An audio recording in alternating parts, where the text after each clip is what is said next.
On peut aussi, avec vous, se pencher sur ce qui se fait aux États-Unis en matière de contribution des citoyens à l'effort de Oui. défense. Citons-le ainsi. Quelle est-elle concrètement, justement, cette contribution de votre côté de l'Atlantique? Alors, elle est très concrète, justement, cette contribution citoyenne à l'effort de défense et surtout, je dirais, à l'esprit de défense qui anime les citoyens ici aux États-Unis.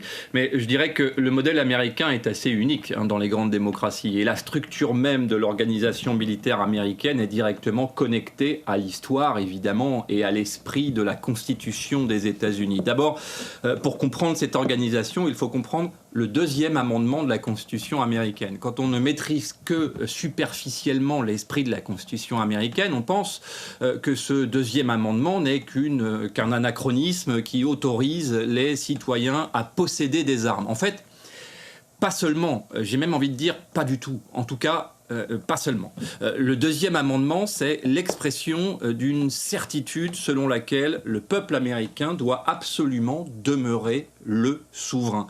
Il doit être capable collectivement de se défendre seul contre toutes les formes d'oppression, y compris si un jour l'oppression venait de l'État lui-même. Il demeure dans les consciences des citoyens américains une forme de méfiance latente, il faut le dire, à l'égard des organisations politiques et je dirais encore plus à l'égard de l'État fédéral. Il n'est donc absolument pas question que les armes et la force donc ne soient détenues que par l'État. Le peuple doit être en mesure de reconquérir sa liberté par la force, c'est de ça qu'il s'agit, si cela devenait nécessaire. Et croyez-moi, dans le débat politique américain ces dernières années, cette perspective a été largement réveillée. Et donc, cela a comme effet de considérablement normaliser la relation du citoyen américain à sa propre défense par les armes, mais également la défense des États qui composent les États-Unis face à un pouvoir central, fédéral, à Washington. C'est comme cela que les milices coloniales d'autrefois, celles qui ont libéré l'Amérique de l'oppression britannique, ces milices coloniales sont devenues les gardes nationales des États. Chacun des 50 États américains possède sa petite armée qui obéit directement au gouverneur de l'État. Ces unités sont composées de volontaires, c'est en cela que ça rejoint le projet d'Emmanuel Macron, qui sur leur temps libre ou sur un temps aménagé par les employeurs s'entraînent ou réalisent des missions de sécurité ponctuelle. C'est exactement ce qu'on observe en ce moment dans quelques grandes agglomérations américaines, à commencer par Washington, avec le déploiement de gardes nationaux pour renforcer les forces de police.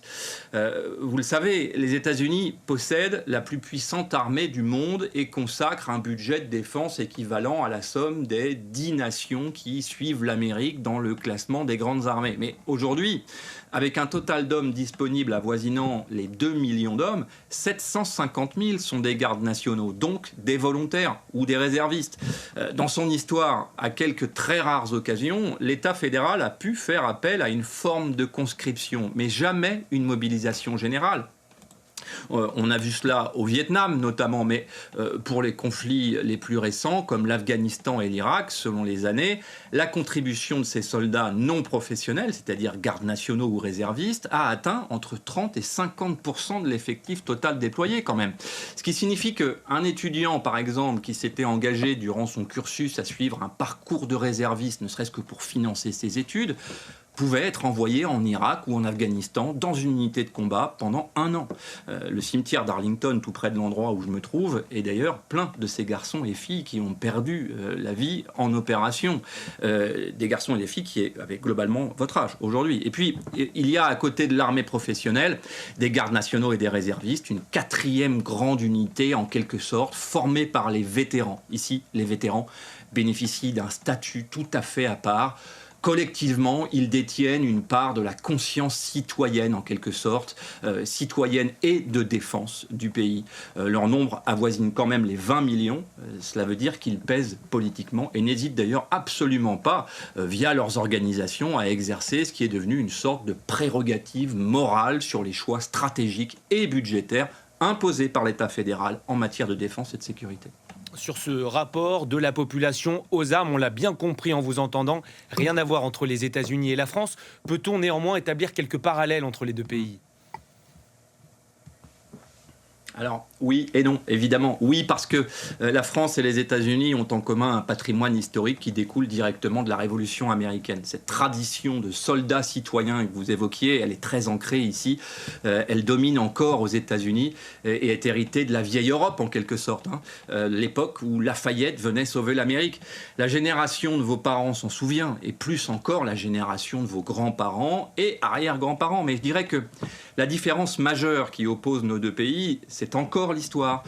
Si on exclut la guerre civile américaine, les habitants de ce pays n'ont jamais eu à se battre sur leur propre sol contre un adversaire extérieur, en tout cas, alors que la France a forgé, on le sait, sa conscience à travers les conflits de 1870, la guerre de 14, évidemment, la période de l'occupation et la résistance. Pour un citoyen français, même si cela s'est un peu usé, forcément, avec les toutes dernières générations, la guerre a une dimension beaucoup moins romantique qu'ici. En France, le souvenir de la guerre, c'est l'enfer de Verdun et la Somme, ce sont ces villes françaises rasées pendant l'occupation, la captivité, la déportation et tout ce que vous connaissez. Collectivement, ce souvenir ancré dans les consciences citoyennes françaises donne aux Français une forme d'approche plus rationnelle de ce que signifie l'engagement armé. Maintenant, attention, si en France l'esprit de défense est sans doute palpable, la capacité de la nation française à se mobiliser pour faire face à une menace existentielle est sans doute absolument intacte. Et quoi qu'en dise le narratif américain, bien souvent construit à Hollywood, le soldat français qui sommeille en chaque citoyen a prouvé au cours des siècles, et même récemment, qu'il était probablement le plus redoutable. En clair, cette restauration partielle du service national sur la base du volontariat en France est sans doute, dans l'esprit du président de la République, une sorte de vaccin qui vise à stimuler le système immunitaire de défense français. Un système immunitaire en parfait état de marche, mais qu'il est bon de réveiller quand la menace se fait un peu plus précise. Une petite piqûre de rappel qui nous dit que la liberté a un prix, en quelque sorte. Gauthier, je vous voyais réagir. Il y a un mot important dans l'intervention de Mathieu, c'est la conscience citoyenne. Oui, la conscience citoyenne, et dans quel sens elle va ?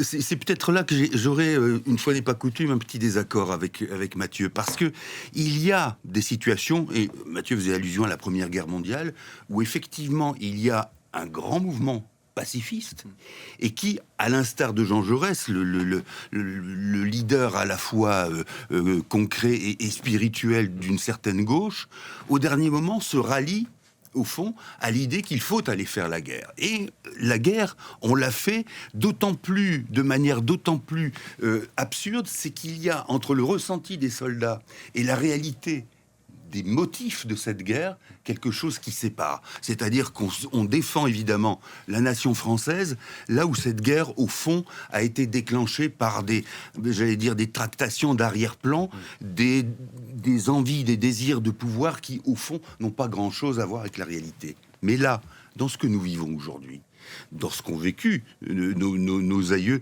là, dans la Seconde Guerre mondiale, il y a une composante qui est très forte, qui est la composante idéologique, civilisationnelle, culturelle, appelez-la comme vous voulez, qui caractérise aussi les Russes. Je ne dis pas tous les soldats russes, d'ailleurs, parce que la plupart, des fois, on l'a bien vu dans ce conflit, ne savent pas où ils vont et pourquoi ils vont là. On leur a dit, il y a des nazis à Kiev, et certains appellent leur mère en disant, je ne vois pas de nazis, maman. Bon, donc là, il y a quelque chose qui est différent, et qui me semble différent aussi, parce que l'engagement politique d'une certaine jeunesse française considère, entre autres opinions, que cette guerre éventuelle qui permettrait ou qui aurait pour but de défendre l'Ukraine n'est pas une guerre nécessaire, qu'elle ne nous regarde pas, et même pire, qu'au fond, le système Poutine et ce qu'il implique en termes idéologiques n'est pas si détestable que ça. Et c'est là que j'ai une seule interrogation. Je serais ravi que ce que dit Mathieu soit confirmé par la réalité. Je ne suis pas certain qu'au moment où il faudrait agir et au moment où il faudrait être présent, cette jeunesse française soit unanime. Elle est malheureusement le reflet aussi d'une fracture profonde de la société française. Mathieu, est-ce que vous voulez répondre? Sinon, j'ai une dernière question pour Gauthier. En fait, dans le fond, je pense que Gauthier et moi, on est d'accord. Si j'avais une toute petite critique à émettre à l'égard de ce que notre profession a produit ces derniers jours en répondant à cette actualité sur le service national volontaire en France, c'est qu'on a peut-être un peu tendance à aller dans les universités parisiennes pour prendre le pouls de cette jeunesse française. Moi, je pense que l'équipe de foot de Serran-Foultourte ou de Mériadec dans le Morbihan ira comme un seul homme faire son service national si on lui demande. Alors évidemment, pas totalement, il y aura toujours des réfractaires. Mais je suis beaucoup plus optimiste en réalité sur la conscience des jeunes Français qui seront capables de déterminer si le conflit dans lequel hypothétiquement ils pourraient être engagés est une guerre juste ou pas une guerre juste. Rappelez-vous de la génération à qui on a demandé d'aller faire la guerre en Algérie. Les associations d'anciens combattants qui se sont constituées après le conflit étaient majoritairement des associations qui contestaient le conflit dans lequel ils avaient été engagés. Donc tout ça est très vivace en France. Et puisque je vous parle de Washington, je suis obligé de conclure encore une fois en faisant une comparaison avec l'Amérique. Moi, j'ai la sensation absolument profonde que la jeunesse française est une jeunesse beaucoup plus consciente du sens de l'engagement dans lequel ils seront envoyés. Je pense que le président de la République française ne serait pas parvenu à faire une levée en masse pour envoyer des soldats français conscrits en Irak, par exemple, en 2003.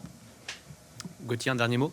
Dernier mot, oui, j'aimerais que Mathieu ait pleinement raison. Ouais. Je crois simplement qu'il y a aussi parfois dans, j'allais dire, le caractère lyrico-militaire ou militaro-lyrique, une forme d'abnégation qui demande aux soldats d'oublier finalement ce pourquoi ils sont engagés. Et que l'héroïsme, parfois, est décrit comme très magnifique à partir du moment où il est inutile, ou surtout à partir du moment où on se dit il serait là de toute manière, quel que soit l'adversaire que nous avons en face de nous. Et ça me semble un peu dommageable dans le contexte que nous connaissons. Merci beaucoup Gauthier pour vos lumières. Merci Mathieu. On se retrouve très vite pour une nouvelle double analyse de nos chroniqueurs. Merci à tous.